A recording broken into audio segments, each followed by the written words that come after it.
Our top story this hour: as per a latest United Nations report, the Taliban and its allies are believed to have killed over 100 of former Afghan officials and security force members who worked with the international organizations following United States withdrawal.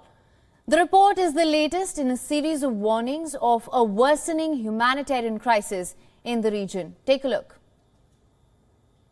A UN report seen by Reuters says the Taliban and its allies are believed to have killed scores of former Afghan officials, security force members, and people who worked with the international military contingent. 6 months after the takeover by the Taliban, Afghanistan is hanging by a thread.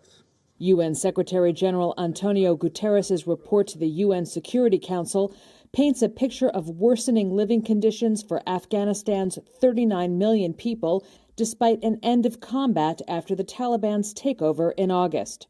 Guterres described the situation as, quote, an entire complex social and economic system shutting down. The report is the latest in a series of warnings the UN chief has issued in recent months about the humanitarian and economic crises that accelerated after the Taliban seized Kabul. Guterres recommended the Council approve a restructuring of the UN mission to deal with the situation, including the creation of a new human rights monitoring unit. Despite a general amnesty announced by the Taliban, the UN mission has determined that, since August 15th, more than 100 former officials, security force members, and people who worked for the U.S.-led international military contingent have been killed, over two-thirds of them allegedly by the Taliban or their affiliates.